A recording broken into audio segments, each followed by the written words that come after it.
ಬೆಳಗ್ಗಿನ ಉಪಹಾರಕ್ಕಾಗಿ ಮಾಡುವಂತಹ ಒಂದು ಪ್ರಿಮಿಕ್ಸ್ ಪೌಡರನ್ನು ಇವತ್ತು ಹೇಗೆ ಮಾಡೋದು ಅಂತ ನೋಡ್ಕೊಂಡು ಬರೋಣ. ವರ್ಕಿಂಗ್ ವುಮೆನ್ಸ್ ಎಲ್ಲ ಯಾರೆಲ್ಲ ಇರ್ತಾರೆ ನೋಡಿ, ಅವರಿಗೆಲ್ಲ ತುಂಬ ಹೆಲ್ಪ್ ಆಗುತ್ತೆ ಇದು. ಹಾಗೆಯೇ ಈ ಥರದ ಪುಡಿಯನ್ನು ಉಪಯೋಗಿಸ್ಕೊಂಡು ಹಲವಾರು ರೀತಿಯಾದಂತಹ ತಿಂಡಿಗಳನ್ನು ನಾವು ಮಾಡಬಹುದಾಗಿದೆ. ಮೊದಲಿಗೆ ಇಲ್ಲಿ 5 ಕಪ್ ಆಗುವಷ್ಟು ಅಕ್ಕಿಯನ್ನು ಒಂದು ದೊಡ್ಡ ಪಾತ್ರೆಯಲ್ಲಿ ಹಾಕ್ತಾ ಇದ್ದೀನಿ. ಇದು ರಾ ರೈಸ್ ಬೆಳ್ತಿಗೆ ಅಕ್ಕಿಯನ್ನು ತಗೊಂಡಿದ್ದೀನಿ. ನೀವು ಇಡ್ಲಿ ರೈಸ್ ಆದರೂ ತಗೊಳ್ಬೋದು. ಯಾವ ಕಪ್ಪಿನಿಂದ ನಾವು ಅಕ್ಕಿಯನ್ನು ಅಳತೆ ಮಾಡಿ ತಗೊಂಡಿದ್ದೀವಲ್ಲ ಅದೇ ಕಪ್ ಅಳತೆಯಲ್ಲಿ 2 ಕಪ್ ಆಗುವಷ್ಟು ಉದ್ದಿನ ಬೇಳೆನ ಕೂಡ ಇನ್ನೊಂದು ಪಾತ್ರೆಯಲ್ಲಿ ಹಾಕ್ತಾ ಇದ್ದೀನಿ. ಇವೆರಡನ್ನು ಕೂಡ ನೀಟಾಗಿ ತೊಳ್ಕೊಂಡು ಬರೋಣ. ಇಲ್ಲಿ ನಾನು 5 ಕಪ್ ಆಗುವಷ್ಟು ಅಕ್ಕಿಗೆ 2 ಕಪ್ ಆಗುವಷ್ಟು ಉದ್ದಿನ ಬೇಳೆನ ಹಾಕ್ಕೊಂಡಿದ್ದೀನಿ. ಪ್ರಮಾಣನ ನೋಡಿಕೊಂಡು ಹೆಚ್ಚು ಕಡಿಮೆ ಮಾಡ್ಕೊಳ್ಬೋದು. 5 ಕಪ್ಪು ಬದಲಿಗೆ 8 ಕಪ್ ಅಕ್ಕಿ ಎಲ್ಲ ಹಾಕಿದಲ್ಲಿ 3.5ರಿಂದ 4 ಕಪ್ ಆಗುವಷ್ಟು ಉದ್ದಿನ ಬೇಳೆನ ಕೂಡ ಹಾಕ್ಕೊಳ್ಬೇಕಾಗುತ್ತೆ. ಒಮ್ಮೆಲೆ ನಾವು ಪುಡಿ ಮಾಡಿಸಿ ತೆಕ್ಕೊಂಡು ಬಂದು ಇಟ್ಕೊಳ್ಳೋದ್ರಿಂದ ತುಂಬಾ ಹೆಲ್ಪ್ ಆಗುತ್ತೆ. ಆಗಾಗ ಪುಡಿ ಮಾಡಿಸೋದು ಕೂಡ ಕಷ್ಟನೇ. ಅದಕ್ಕೋಸ್ಕರ ಈಗ ಪ್ರತಿಯೊಂದನ್ನು ಎರಡನ್ನು ಕೂಡ ಚೆನ್ನಾಗಿ ಒಮ್ಮೆ ತೊಳ್ಕೊಳ್ತೀನಿ. 3ರಿಂದ 4 ಸರಿ ಅಕ್ಕಿ ಮತ್ತು ಉದ್ದಿನ ಬೇಳೆನ ತೊಳೆದು ತಂದಿದ್ದೀನಿ. ಇನ್ನೀಗ ಒಂದು ಕಾಟನ್ ಬಟ್ಟೆನ ತಗೊಳ್ತೀನಿ. ಕಾಟನ್ ಬಟ್ಟೆಯಲ್ಲಿ ಎರಡನ್ನು ಕೂಡ ಬೇರೆ ಬೇರೆಯಾಗಿ ನಾವಿನ್ನು ಒಣಗೋದಕ್ಕೆ ಹಾಕ್ಕೊಳ್ಬೇಕಾಗತ್ತೆ. ನಾನಿಲ್ಲಿ ಕಾಟನ್ ಬಟ್ಟೆಯಲ್ಲಿ ಹಾಕಿ ಬಿಸಿಲಲ್ಲೇ ಒಣಗಿಸ್ತಾ ಇದ್ದೀನಿ. ಒಂದು ಬಿಸಿಲೆಲ್ಲ ಸಾಕಾಗುತ್ತೆ ಇದಕ್ಕೆ. ಒಂದು ವೇಳೆ ಹೊರಗಡೆ ಇಡೋದಕ್ಕೆ ಸಾಧ್ಯ ಇಲ್ಲ, ಬಿಸಿಲು ಇಲ್ಲ ಅಂತಂದರೆ ಒಳಗಡೆ ಕೂಡ ಇದನ್ನು ಫ್ಯಾನ್ ಅಡಿಯಲ್ಲಿ ಕೂಡ ಇಟ್ಕೊಂಡು ಆರೋದಕ್ಕೆ ಹಾಕ್ಕೊಳ್ಬೋದು.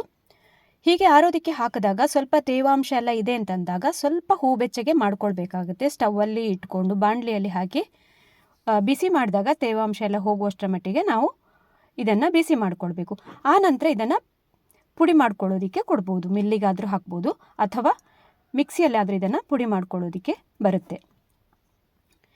ಈಗ ಒಂದು ದಿವಸದಲ್ಲಿ ಬೆಳಗ್ಗೆ ನಾನು ಒಂದು 8 ಗಂಟೆ 9 ಗಂಟೆ ಅಷ್ಟೊತ್ತಿಗೆ ನಾನು ಬಿಸಿಲಲ್ಲಿ ಇಟ್ಟಿದ್ದೆ. ಆಮೇಲಿಂದ ಸಂಜೆ ಹೊತ್ತಿಗೆ ತೆಗೆದು ಇದನ್ನು ಒಳಗಡೆ ಇಟ್ಟಿದ್ದೀನಿ.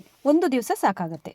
ಇಲ್ಲಿ ನಾನು ಅಕ್ಕಿನ ಒಣಗಿಸಿ ತಂದಿದ್ದೀನಿ ನೋಡಿ. ಅಕ್ಕಿ ಮತ್ತು ಉದ್ದಿನಬೇಳೆ ಎರಡನ್ನೂ ಕೂಡ ಚೆನ್ನಾಗಿ ಒಣಗಿದೆ. ಒಂದು ಬಿಸಿಲಾಗಿ ಇದನ್ನು ಒಣಗಿಸಿದರೆ ತುಂಬಾ ಇದು ಹುಡಿ ಮಾಡಿಸುವ ಮಟ್ಟಿಗೆ ಬರುತ್ತೆ.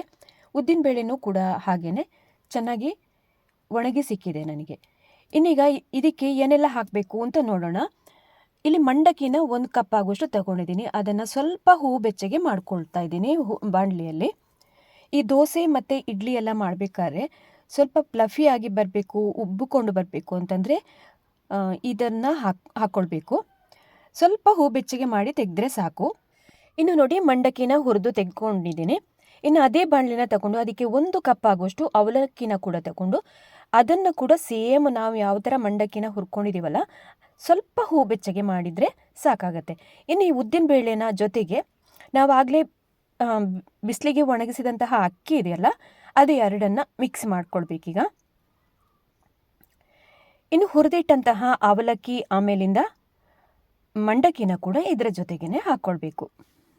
ಇನ್ನೀಗ ಹಾಕಿದಂತಹ ಅವಲಕ್ಕಿ ಆಮೇಲೆ ಮಂಡಕ್ಕಿ ಅಕ್ಕಿ ಉದ್ದಿನಬೇಳೆ ಎಲ್ಲ ಇದೆಯಲ್ಲ ಅದನ್ನೆಲ್ಲ ಚೆನ್ನಾಗೊಮ್ಮೆ ಮಿಕ್ಸ್ ಮಾಡ್ಕೊಳ್ಳೋಣ. ಸರಿಯಾಗಿ ಮಿಕ್ಸ್ ಆದ ನಂತರ ಇನ್ನಿದನ್ನು ನಾನು ಮಿಲ್ಲಿಗೆ ಕೊಟ್ಟು ಪುಡಿ ಮಾಡಿಸಿ ತರ್ತೀನಿ.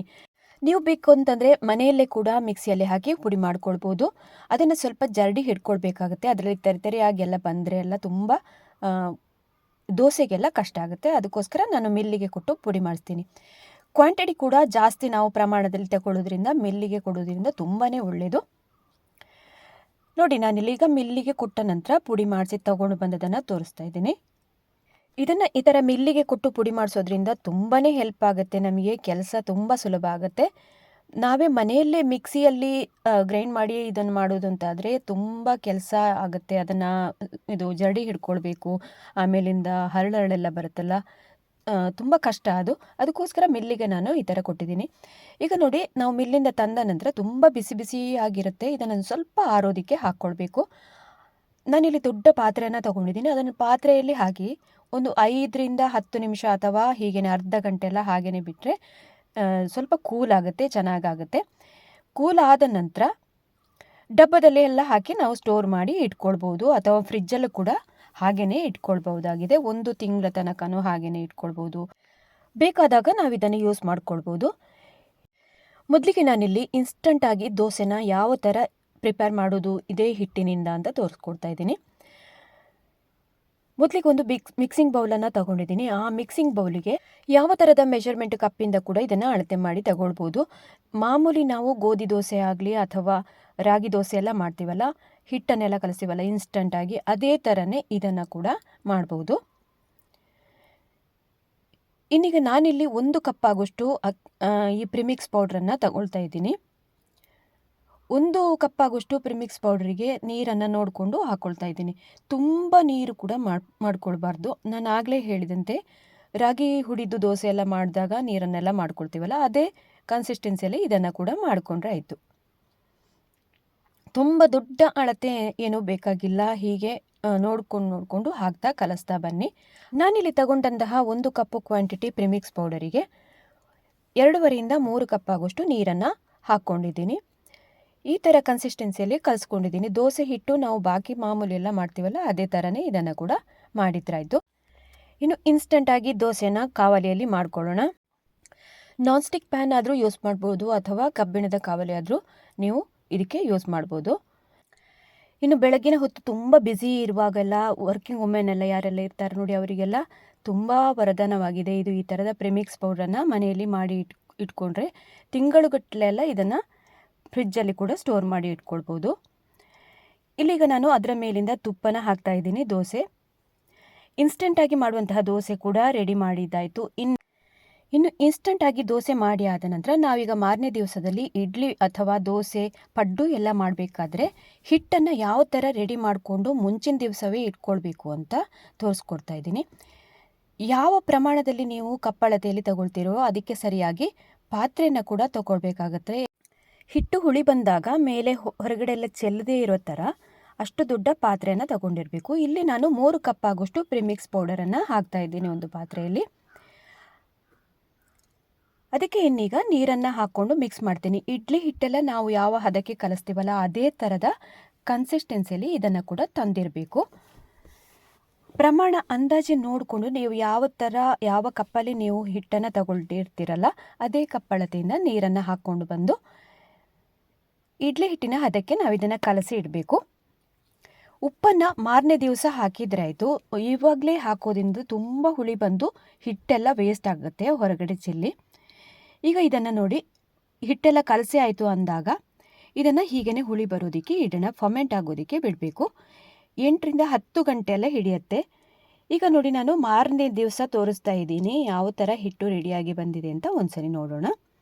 ನೋಡಿ, ಚೆನ್ನಾಗಿ ಹುಳಿ ಬಂದು ಹಿಟ್ಟು ರೆಡಿಯಾಗಿದೆ. ಇನ್ನು ಇದರಿಂದ ನಾವು ಇಡ್ಲಿ, ಆಮೇಲಿಂದ ಪಡ್ಡು, ದೋಸೆ ಈ ಥರದ ಬ್ರೇಕ್ಫಾಸ್ಟ್ ರೆಸಿಪಿಗಳನ್ನೆಲ್ಲ ರೆಡಿ ಮಾಡ್ಕೊಳ್ಳೋಣ. ಅದಕ್ಕಿಂತ ಮುಂಚೆ ನಾವೀಗ ಇದಕ್ಕೆ ಉಪ್ಪನ್ನು ಹಾಕ್ಕೊಂಡಿರಲಿಲ್ಲ ಮುಂಚಿನ ದಿವಸ. ಅದಕ್ಕಾಗಿ ನಾನಿಲ್ಲೀಗ ಉಪ್ಪನ್ನು ಹಾಕ್ತಾಯಿದ್ದೀನಿ. ಮುಂಚಿನ ದಿವಸನೇ ಉಪ್ಪನ್ನು ಹಾಕೋದ್ರಿಂದ ತೀರಾ ಅದು ಫರ್ಮೆಂಟ್ ಆಗಿ ಹೊರಗಡೆ ಹಿಟ್ಟೆಲ್ಲ ಚೆಲ್ಲು ಹೋಗುತ್ತೆ.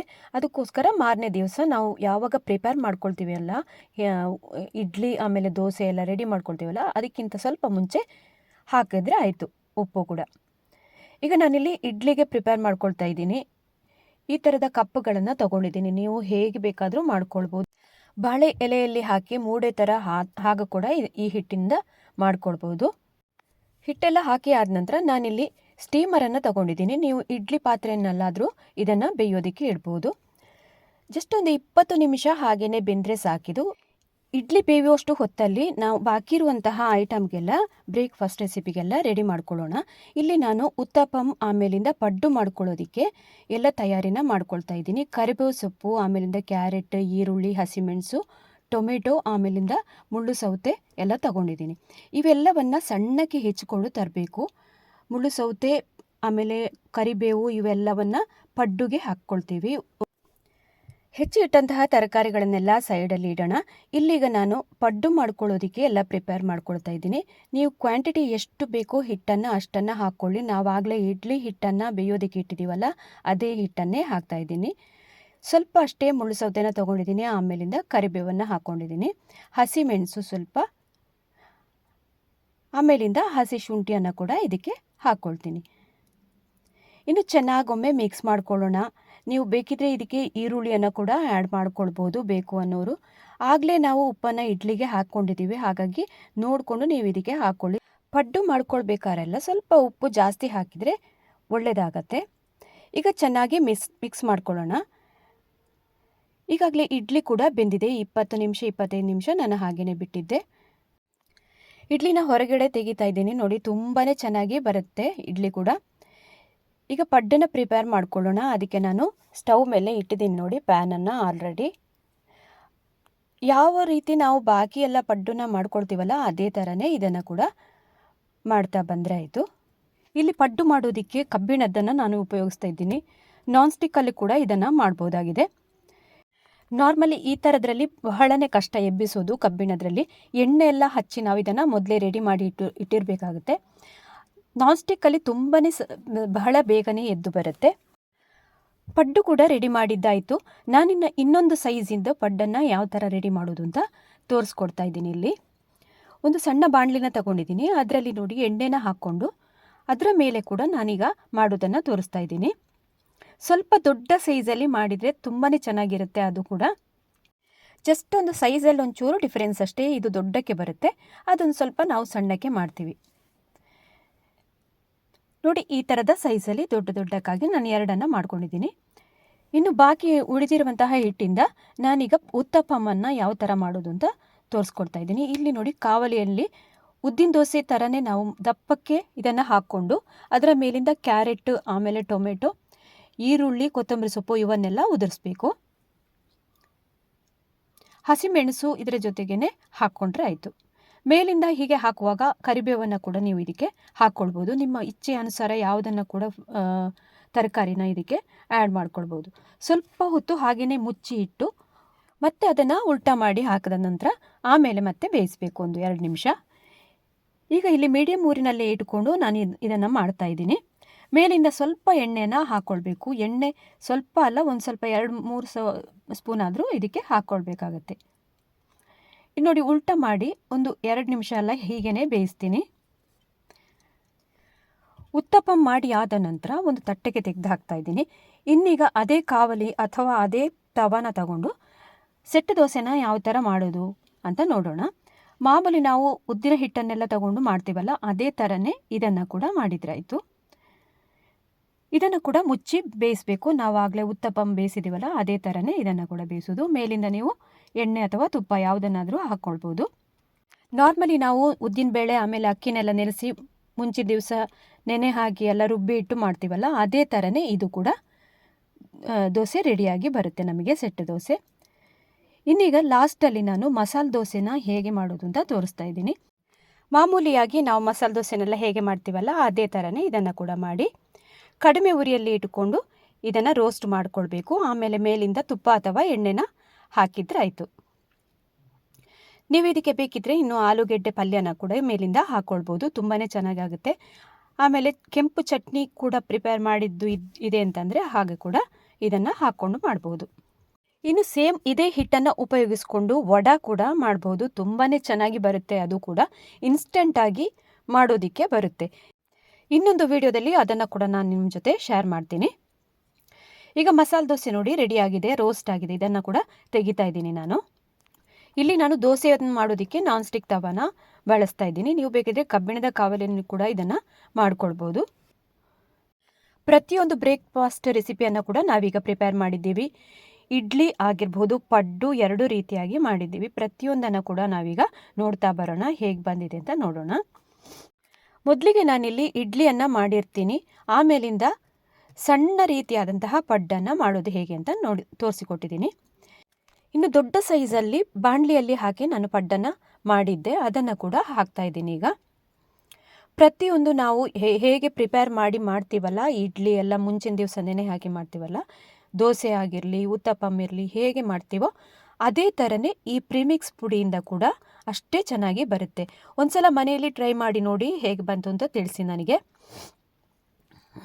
ಬೆಳಗ್ಗೆ ತುಂಬ ಬ್ಯುಸಿ, ಎಲ್ಲಾದರೂ ಹೋಗಬೇಕು, ಬೇಗನೆ ತಿಂಡಿ ಆಗಬೇಕು, ರೆಡಿ ಆಗಬೇಕು ಅಂತಂದ್ರೆಲ್ಲ ಈ ಥರದ ಪ್ರಿಮಿಕ್ಸ್ ಪೌಡ್ರನ್ನೆಲ್ಲ ಮನೆಯಲ್ಲಿ ಮಾಡಿ ಇಟ್ಕೊಂಡಿದ್ರೆ ಬೇಗನೆ ನಮಗೆ ಮಾಡಿ ತಿನ್ಬೋದು. ಆಮೇಲೆ ಮುಂಚಿನ ದಿವಸನೇ ಇದನ್ನು ನೆನೆ ಹಾಕಿ ಮಾಡಿರೋದ್ರಿಂದ ಕೂಡ ಅದು ಕೂಡ ತುಂಬಾ ಚೆನ್ನಾಗಿ ಬರುತ್ತೆ, ಅಥವಾ ಇನ್ಸ್ಟಂಟಾಗಿ ಕೂಡ ಮಾಡೋದಕ್ಕೆ ಬರುತ್ತೆ. ಪ್ರತಿಯೊಂದು ಮಾಡಿದಂತಹ ತಿಂಡಿಯನ್ನು ಕೂಡ ನಾನೀಗ ತೋರಿಸ್ತಾ ಇದ್ದೀನಿ, ಹೇಗೆ ಬಂದಿದೆ ಅಂತ ನೋಡ್ಬೋದು ನೀವು. ಮಕ್ಕಳಿಗೆ ಲಂಚ್ ಬಾಕ್ಸಿಗೆ ಕೂಡ ಇದನ್ನು ನೀವು ಪ್ರಿಪೇರ್ ಮಾಡಿ ಕೊಡ್ಬೋದು. ಒಂದೇ ಪ್ರಿಮಿಕ್ಸ್ ಪೌಡ್ರನ್ನು ಬಳಸ್ಕೊಂಡು ಹಲವಾರು ರೀತಿಯಾದಂತಹ ಬ್ರೇಕ್ಫಾಸ್ಟ್ ರೆಸಿಪಿಯನ್ನು ಹೇಗೆ ಮಾಡೋದು ಅಂತ ನೋಡ್ಕೊಂಡು ಬಂದ್ರಿ ಅಲ್ವಾ. ಈ ವಿಡಿಯೋ ಇಷ್ಟ ಆದಲ್ಲಿ ಲೈಕ್, ಶೇರ್, ಸಬ್ಸ್ಕ್ರೈಬ್ ಮಾಡಿ. ಹಾಗೆಯೇ ಇನ್ನೊಂದು ರೆಸಿಪಿಯೊಂದಿಗೆ ನಾನು ನಿಮ್ಮನ್ನು ಸಿಗ್ತೀನಿ ಅಂತ ಹೇಳ್ತಾ ಅಲ್ಲಿ ತನಕ ನಮಸ್ಕಾರ.